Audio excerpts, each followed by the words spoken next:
picture this. It's the image we have all been sold, probably from the moment we walked into a bookstore or, scroll through Instagram. Mm-hmm. Enlightenment. When I say that word, what hits your brain? I'm guessing a mountain is involved. Oh, absolutely. It is the classic romanticized cinematic shot. You have the monk sitting on a jagged peak, but somehow he's perfectly comfortable. Right. The lighting is perfect. The lighting is golden hour, naturally. There is a gentle breeze that just ruffles the robes but doesn't make him cold. Of course not.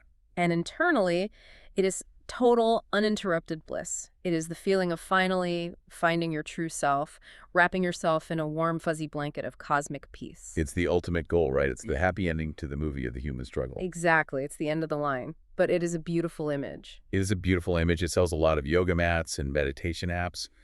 But according to the stack of research we have on the desk today, that image is almost entirely a fabrication of pop culture. A fabrication. It's a fantasy. A fantasy. That's a strong start. Well, if we look at the actual source material, and we are talking about clinical protocols on existential shock, papers on the architecture of spiritual emergency, writings on the vantage point, and deep analysis on the trauma of awakening, the reality is violently different. Violently different. Okay, you have my attention. So we are here to look at a stack of sources that argue something that sounds completely contradictory to everything we've been told. Wait, goes. They argue that enlightenment is essentially an identity problem. An identity problem. It doesn't sound very blissful. No, and not a small who am I moment you have in your 20s. We are talking about a catastrophic structural failure of the self. Okay, so the provocative thesis for today, the central conflict in all these documents, is that enlightenment isn't just a spiritual event, it is a structural trauma. Correct. And that's the key term, structural. Yeah. It's the sudden, often brutal removal of the lie that made life tolerable. And when you remove that lie, the structure that was built on top of it, well, It collapses. it collapses instantly. The removal of the lie that made life tolerable. That's a haunting phrase. It is. So our mission today for this deep dive is to demystify this. We are stripping away the arcane language, the mysticism, that woo-woo, and we are looking at what one source calls the architecture of existential shock. We really want to understand the mechanics of this thing. Exactly. And the sources we have are, they're very diverse. We're looking at clinical protocols regarding existential shock, which is a straight-up medical perspective. Right. Then we have papers discussing the architecture of spiritual emergency, which comes more from transpersonal psychology. And then there's writings on the vantage point and some deep analysis of the trauma of awakening. And I want to get the host dynamics right here immediately because I was shocked by this research, genuinely. I went into this thinking we'd be talking about chakras and energy flow, and instead I'm reading about nervous system collapse. It surprises everyone. And I want to set the stage. When we say enlightenment as trauma, we aren't saying it's bad. That's not the point. But trauma usually implies damage. It implies something went wrong. That's how we use the word. In a medical sense, yes, and in our everyday language. Yeah. But in this context, the sources argue that this is a good problem to have. The problem to have. It's the difference between the pain of being injured in a car crash and the pain of childbirth. One is damage, the other is necessary for life. Okay. But, and this is the key, we must treat it with the seriousness of a biological event. We need to treat it like major surgery, not just a metaphor. Because it's an identity problem, and your current identity is the thing on the operating table. It's the thing being dismantled. Okay, let's unpack this then. Section 1 of our deep dive is looking at this core concept, enlightenment as structural trauma. I need you to help me define the terms here. How can becoming enlightened, which literally means filling with light, gaining wisdom, be traumatic? To understand that, we have to redefine trauma based on the clinical sources we have. Usually in common parlance, we think trauma is defined by the content of an event. Right. A car crash, a war, a physical assault, those are bad things, so they cause trauma. Exactly. Trauma equals tragedy in most people's minds. Yeah. But clinically, that's not the definition. Trauma is defined by system overload. System overload, like a circuit breaker popping. Exactly like that. That's a perfect analogy. Trauma is any experience that exceeds the nervous system's capacity to process it in real time. That is the definition. So it's about capacity, not content. It's entirely about capacity. You can be traumatized by something objectively true or beautiful or powerful if it hits you too fast for your biology to metabolize. So it's a bandwidth issue. My brain's internet connection just isn't fast enough for the download. Precisely. Oh. Think about the relationship between the body and truth. The body is finite. It has limits. It has a specific voltage it can handle. Okay. Truth or reality or the infinite is, well, it's infinite. When you strip away the filters of the mind, the ego, the beliefs, the stories, and you let the infinite collide with the finite body without a buffer. The result is shock. It's systemic shock. The circuit breaker doesn't just pop, the whole electrical panel melts. The sources use a really powerful analogy here that stuck with me. They talk about anesthesia. Yes, this is crucial for understanding why it hurts. The argument is that enlightenment doesn't cause the damage. Enlightenment is the removal of the anesthesia. And the anesthesia is us, our daily lives, our ego. The anesthesia is the illusion. It's the social masks, the ego, the story of who you are. It's the distraction of your phone, your career ambitions, your self-image, what you think about your neighbors. All the stuff we think is real. All the stuff that makes up our identity. That story numbs us to the raw, terrifying intensity of existence. When you wake up, the anesthesia it wears off instantly. So the pain you feel isn't new pain created by the Enlightenment. It's the pain that was already there underneath the numbness, but now you feel it without the buffer. Exactly. And that is a terrifying realization for most people. The pain of your own conditioning, the pain of your past, the existential pain of being a finite creature in an infinite universe. Yeah. It all hits at once. And that's why the sources frame this as an identity problem. It's not a philosophical problem anymore. No, it's biological. Because the nervous system is hardwired to a specific worldview, to a specific identity. It's wired to the I. I am a podcast host. I am a parent. I am a good person. These aren't just thoughts. They are neural pathways. They are the map you use to survive. And then Enlightenment comes along and burns the map. It reveals the map was never real. It was a cartoon you drew yourself. Yeah. When that realization hits, that those identities are just constructs, that they aren't fundamentally real, the system reacts as if it is dying. Because in a very real way, the you that you knew is dying. Is dying.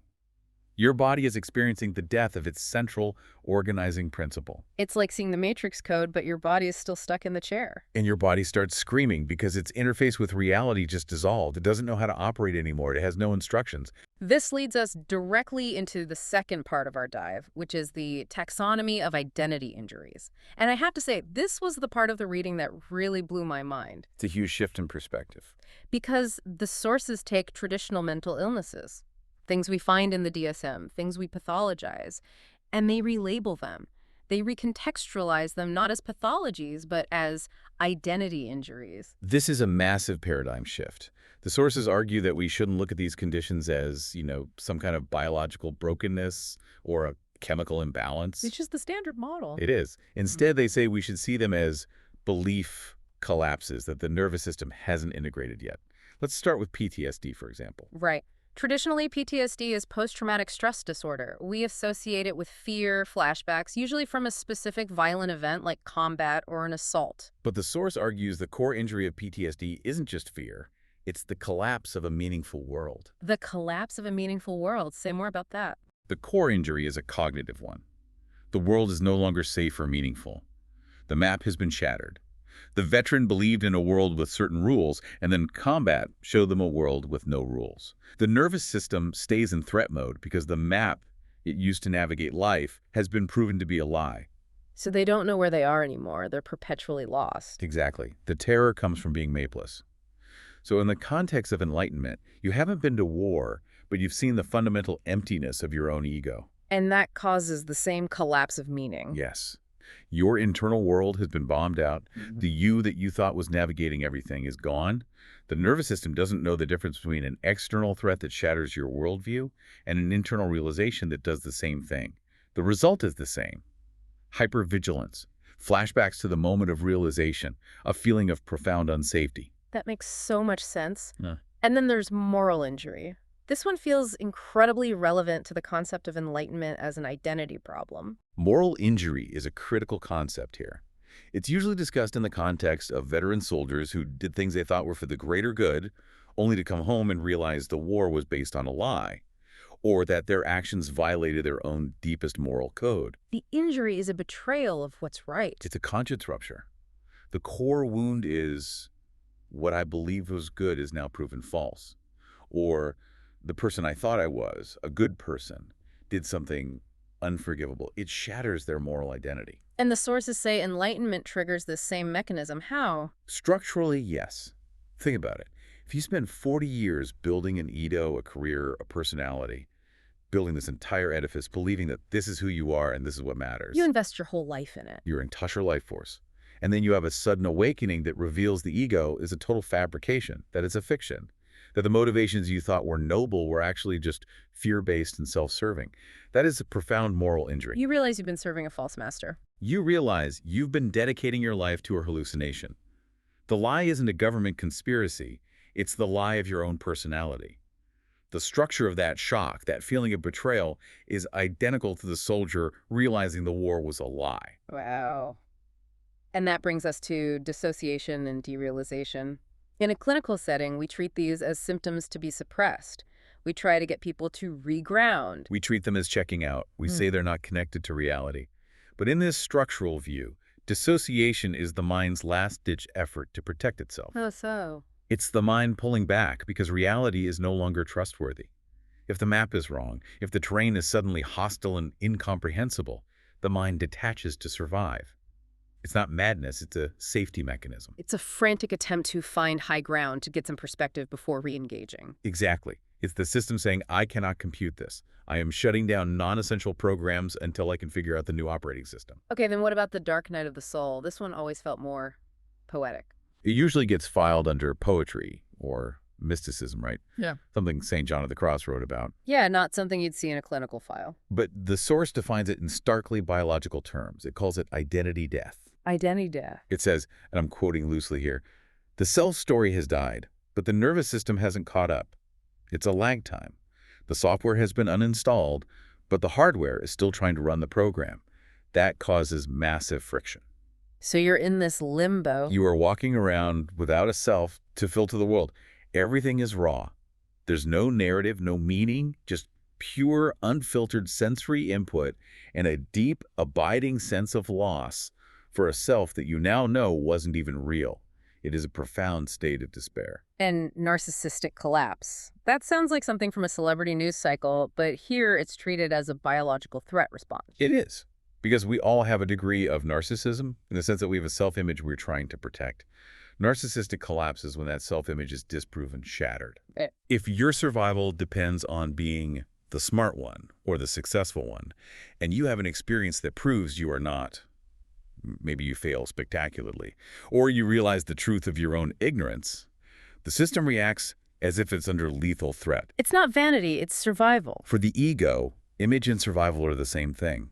The collapse feels like death because, to the ego, it is death. There's one more on this list that I found fascinating. Whistleblower syndrome. Yes. This one really ties it all together. The experience of a whistleblower is, the system is corrupt and I cannot unsee it. Right, and then they're alienated, attacked, pushed out. Exactly. In this context, the system is reality itself, or rather the social consensus reality we all play along with. The game. The game. Once you see the truth of how things work, how the ego drives everything, how much of our social interaction is based on fear and posturing, you can't go back to playing the game. The truth becomes the trauma because it alienates you from everyone else who is still playing. You're the only one in the room who sees the monster in the corner. So the unifying insight across all of these, PTSD, moral injury, narcissistic collapse, whistleblower syndrome, is that the old story collapsed and the body has no map for the new one. That is the wound. It's not the truth that hurts. It's the lack of a map. The body is lost in the wilderness of the infinite without a compass, and it is terrified. This brings us to a really important friction point, which is section 3 of our outline. If this is the reality of enlightenment, this structural trauma, this collapse, why is the pop culture version so different? Why are we sold the bliss and mountaintops version? This is where we have to look at pop culture versus structural truth. And this goes back to the core of our deep dive, that enlightenment is an identity problem. Contemporary culture, especially Western culture, is obsessed with building identity. We live in the era of the personal brand. It's all about curating your identity online, offline, everywhere. Exactly. We are conditioned to perform identity, to solidify the self, to climb the social hierarchy. Society runs on these structures. We are told to find ourselves, be ourselves, express ourselves. It's all about building and reinforcing the ego, The self is the ultimate project. the ultimate project. So when true awakening comes along, which is about dismantling those structures, about realizing there is no fixed self to find, Culture has to reframe it. It can't handle the truth of it. it creates a massive cognitive dissonance. Yeah. Culture values the ego. Enlightenment kills the ego. So to make it palatable, culture has to do one of two things. Okay. It frames enlightenment either as romantic, meaning safe and pretty and just a better version of your ego. Enlightenment just means I'll be a happier, more successful me. Exactly. Or it frames it as pathological, meaning you're crazy, you've lost your mind. So it can't handle the middle ground. Yeah. That it's real, but it destroys the social self. Right. It's too threatening to the whole system. This is why we see the love and light trap. The sources are very, very critical of what they call spiritual bypassing. Spiritual bypassing, that's using spiritual ideas to avoid facing unresolved emotional issues, right? Like using meditation to numb out instead of feel your grief. Precisely. It's using positive vibes to minimize the agony of the ego dying. Someone is going through an existential shredding, losing their sense of self, their world is falling apart, and they're told to just manifest abundance or raise their vibration. Which is incredibly invalidating. It's a fundamental misunderstanding of what's happening. It's profoundly dismissive of the structural trauma. It's like telling someone in the middle of open heart surgery to just think happy thoughts, while you ignore the fact that they are literally cut open on a table. It prevents the actual processing of the event. It's spiritual anesthesia on top of the old anesthesia. The sources make an interesting distinction here. They say that viewing enlightenment as trauma isn't anti-science, it's pre-science. That is a key distinction, and it's an important one. This isn't about rejecting modern psychology. It's about recognizing its limits. So what does pre-science mean here? It means our scientific models haven't caught up yet. Modern psychology has categories for stress from loss. We call that grief. It has categories for stress from threat. We call that anxiety. Right. But it has no diagnostic category for ontological rupture, the breaking of being. We don't have a billing code for my entire reality just dissolved, and I've discovered myself is a fiction. Doc, I realized I don't exist, and now my stomach hurts. Exactly. What do you do with that? Science isn't against this. It just hasn't developed the language or the tools to measure it yet. We are describing a biological reality that our current diagnostic language is too primitive to capture. Speaking of biological reality, that's the perfect transition. Let's move to Section 4, the biological cost of truth. Because one thing the sources are adamant about is that this is not just in your head, it's not a metaphor. Your body pays a price for this realization. A huge price. This is the neurobiology of shock. When we talk about the finite meeting the infinite, we see specific failures in the hardware of the body. So where does it start? What's the first system to go? It often starts with the vagus nerve. The vagus nerve controls the parasympathetic nervous system, our ability to switch between rest and digest and fight or flight. Correct. It's a great regulator. Under this kind of existential load, the vagus nerve destabilizes. It completely loses its tone. It fails to oscillate between safety and threat. Why? Because the threat, the collapse of reality, is everywhere. It's not a tiger in the bushes you can run from. It's the bushes, the sky, and your own hand. Everything is dissolving. The threat is internal and omnipresent. So the body can never find safe. The all-clear signal never comes. It never comes. The system is stuck in the on position for threat. And when that happens, you have the HPA axis, the hypothalamic pituitary adrenal axis, just flooding the system with cortisol. The primary stress hormone. Nonstop. The body thinks it is dying, so it dumps stress hormones into the blood 24/7. This leads to systemic inflammation. The body becomes a conductor for unprocessed existential stress. And this leads to some truly bizarre and specific symptoms mentioned in the sources. Things I would never associate with meditation or spiritual growth. Not at all. For instance, the sources mention trigeminal neuralgia. Which is described as the suicide disease because the pain is so unbearable, it's a nerve in the face that just fires uncontrollably. The sources describe it as feeling like lightning in the face. And it's interesting because they connect this to the idea of voltage. If you put too much current through a wire that is too small, the wire melts or arcs. And the nervous system is the wire. The nervous system is the wire. The truth is the current. Trigeminal neuralgia in this framework is the arsing of that excess energy through a neural pathway that can't handle the load. That is terrifying. They also mention temporary blindness. Yes, the body literally reacting to the brightness of a truth it cannot contain. It's a sensory shutdown. The visual cortex just says, I can't process this, and it goes dark. It's a protective mechanism to prevent the whole system from frying. So you see the light, and it's so bright it shorts out your vision. That's the idea.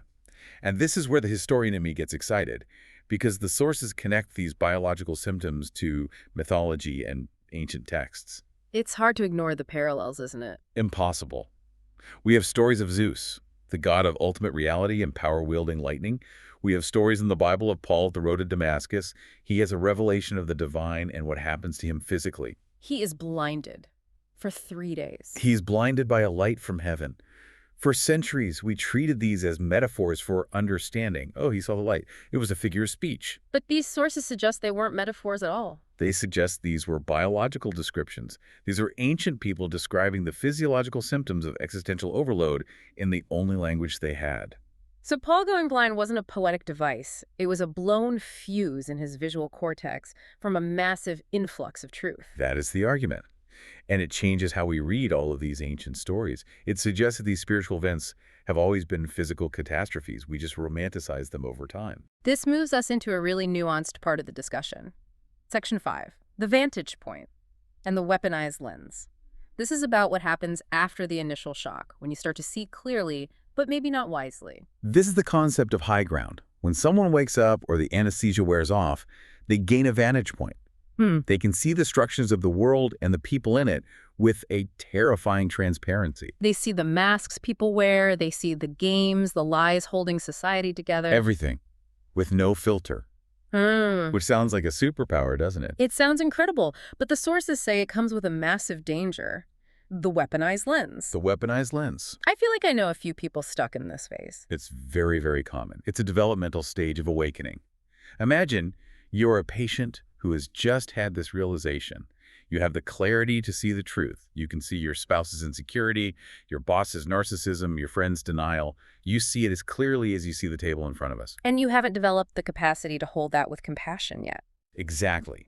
You lack the emotional maturity to handle the responsibility of that sight. You have the insight, but not the integration. So you start calling people out. Relentlessly. The urge to expose becomes irresistible. You become the person at the dinner party tearing everyone down because you're just telling the truth. The source argues this is a transitional stage. It's dangerous because the patient has the tool, clarity, but not the wisdom, compassion. It reminds me of a teenager who just learned about logical fallacies and now can't have a normal conversation without correcting everyone's reasoning. It's exactly that, but on an existential level. It's an adolescent phase of awakening. The shift to maturity, to true wisdom, happens when you realize two things. Okay, what are they? First, seeing the truth doesn't stop your own body from reacting. You might see your boss as a narcissist, but your heart still races when they walk in the room. Clarity doesn't equal immunity from your own conditioning. You can see the matrix, but you still feel the punch. You still feel the punch. And second, the urge to call people out often comes from your own unresolved patterns. If you need to expose them to feel safe or superior, you are still trapped in your own ego game. It's just a more spiritual version of the ego. So real high ground isn't seeing the lie and pointing it out. Real high ground is seeing the lie and loving the person anyway. It's seeing the mask and having compassion for the fear that makes them wear it. The sources also mention a doctor problem here, which I found really interesting. Yes, this is a bit of a jab at the academic and medical world. The source notes that professionals, doctors, scholars, psychologists often struggle to reach this vantage point themselves. And why is that? Because they are trained to rely on a posteriori knowledge. That's knowledge based on empirical evidence, data, things you can measure after the fact. But this kind of wisdom is a priori. It's known directly. Right. It's intuitive, immediate, before the data. If you are trained to only believe what you can measure, you will never trust the vantage point. You'll pathologize it. You'll call it a delusion, a manic episode, psychosis. You'll try to medicate it away. We've talked a lot about the theory and the biology, but I want to ground this in reality. Section 6 is witnesses to the crash. Because listeners might be thinking, this sounds like a niche theory. But the sources list some very famous people who described this exact catastrophe. It's a validation list. And these aren't obscure figures. Let's start with Eckhart Tolle. Everyone knows The Power of Now. It's one of the best-selling spiritual books of our time. But people tend to skip his origin story. Which is not. It's harrowing. He was in a state of suicidal despair for years. He describes it as a living death, constant anxiety. When his transformation happened, he didn't go on a book tour. He didn't become a guru. What did he do? He spent 2 years sitting on park benches in London, barely able to function in society. His identity had completely collapsed. He had no story, no ambition, no past or future. He was essentially homeless and just drifting. Yes, that was the trauma of the false self dying. It wasn't bliss, it was zero-point existence. It was a complete system reset. Then take Ram Dass, Richard Alpert, the Harvard professor. a brilliant academic. He took LSD and famously said, "I saw God and it nearly killed me." He described the destruction of his personality, his entire academic identity, as a terrifying ordeal. He had to rebuild himself from scratch in a new paradigm. And Stanislav and Christina Grof, they're the ones who actually coined the term we've been using, spiritual emergency, right? Yes, and they are giants in transpersonal psychology. They were working with patients in psychiatric wards and recognized that what looks like psychosis, hearing voices, fearing death, total confusion, can actually be a spiritual emergency, a crisis of transformation, not a disease. They created a map for this territory. You did. And then we have someone from modern academia, Willoughby Britton from Brown University. She's a clinical researcher, not a guru. Which is a crucial distinction. It is. She studies meditation-induced trauma. Her data from rigorous scientific studies shows that perfectly healthy people can start a meditation practice and trigger panic attacks, depersonalization, and a profound loss of meaning. So her research proves that this isn't just for people with pre-existing conditions. It proves it's a structural risk of the practice itself. If you poke at the structure of the self, sometimes it collapses. And finally, we have to mention Carl Jung. The grandfather of this kind of thinking. Jung's famous warning, beware of unearned wisdom. He knew that if you access the deep subconscious, the archetypal realm, without a strong enough ego container to hold that energy, I will shatter you. it will completely overwhelm and shatter you. He saw it happen to his patients all the time. The common thread here is striking. None of these people gained happiness initially. They didn't find peace on a mountaintop. They lost their identity. They lost everything. Peace came later, but only after, as the source puts it, nervous system repair and meaning reconstruction. That is the timeline. Crash first, rebuild second, peace third. We usually just sell the peace part and forget the crash. And in the rebuild, We sell the destination without telling people about the journey, and the journey is through a wasteland. so if you are in the crash or you want to avoid the crash, what do? This brings us to the final section, section 7, the protocol, how to survive the truth. And the goal here is integration. You can't unsee the truth. You can't put the anesthesia back in as much as you might want to. So the body and mind must learn to metabolize the truth, to digest it. The sources outline 4 pillars of recalibration. Let's walk through them. What's the first one? Pillar 1 is nervous system recalibration. This is purely physical. This comes first. You have to detoxify the stress. You have to get the body out of survival mode. And this is where we reframe practices like meditation and prayer. Exactly. In this protocol, they aren't spiritual poetry or wishful thinking. They are biological stabilizers. How so? Give me an example. Take the Buddha's core teachings. He taught 2 types of meditation, samatha, which means calm or tranquility, and vipassana, which means insight. The source argues you need the calm to handle the insight. You need a stable container for the powerful truth. Yes. If you have too much insight, truth, and not enough calm, stability, you blow fuse. Meditation, then, is the practice of upgrading the fuse wire, of increasing the nervous system's capacity to hold the voltage of reality. Okay, that makes sense. And pillar 2. Identity reformation. You have to build a sustainable self-story. The sources call it a new map. But wait, wasn't the old map the problem? The attachment to the old map as ultimate reality was the problem. But you still need a map to get to the grocery store. You have to build a functional ego when you wear like a loose garment, rather than a suit of armor you think is your skin. You know it's a construct, but it's a useful one. So you don't eliminate the ego, you just change your relationship to it. Pillar 3 is meaning reconstitution. Finding a way to navigate a world that is no longer safe in the old way. You've seen through the illusion of social status and material wealth, so you have to find new meaning. Usually this involves service, creativity, or some form of connection to nature or community that isn't based on the old illusions. And finally, pillar 4, belonging redefinition. This goes back to the vantage point. How do you navigate relationships without the ego? How do you belong to a family or a society when you see through the game? It requires a radical shift. From what to what? From connection based on validation, I need you to see me this way, to connection based on compassion, I see your struggle and I'm here with you. It's a much more authentic, but also more challenging way of relating to people. There's a note here about Jesus' teaching on forgiveness, framed as a biological mechanism. This is fascinating. The Source frames forgiveness not as a moral virtue, I'm a good person so I forgive you, but as a pragmatic tool for nervous system regulation. A survival tool. A survival tool. Holding a grudge, resentment, anger. It requires massive energy. It keeps the system in threat mode. It pumps cortisol. Forgiveness, in this view, is the release valve that drops the pressure so the nervous system can survive the voltage of truth. It's about saving your own life, not letting the other person off the hook. And for the clinicians listening or the friends of people going through this, the advice from the sources is clear. Do not try to cure the truth. Right. If someone comes to you in this state, don't pathologize them. Don't tell them they are crazy or that what they're seeing isn't real. Provide a container. Be the calm nervous system that they can co-regulate against. Your job isn't to fix them. It's to facilitate the metabolism of reality, help them digest it. This has been heavy. I mean, really heavy, but also incredibly clarifying. As we wrap up, let's try to summarize this journey. That's a big one. Enlightenment is not just adding something nice to your life. It is the collapse of the false self. It is a traumatic biological event that our culture largely ignores or romanticizes because it threatens the very structure of the social identity game. It threatens the game we are all playing. But, and this is the key we have to keep coming back to, it is a good problem. It is the pain of birth, not the pain of injury. The pain proves you are breaking through the anesthesia. It's a sign of life. It's an identity problem, but only because the identity was the problem in the first place. Exactly. The sickness was the identity itself. The trauma is the cure. So we want to leave you with this final provocative thought from the sources, the concept of unearned wisdom. We all say we want the truth, we say we want to wake up, but the question is, are you physically prepared to hold it? Is your nervous system ready for that voltage? Or are you just looking for a better version of the lie?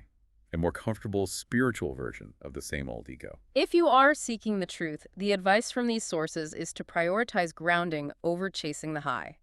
Build a container first. Upgrade your wiring. Your nervous system will thank you. And remember, the mountaintop is great for a view, but you have to walk back down and live in the valley eventually. Thanks for diving deep with us. We'll see you next time.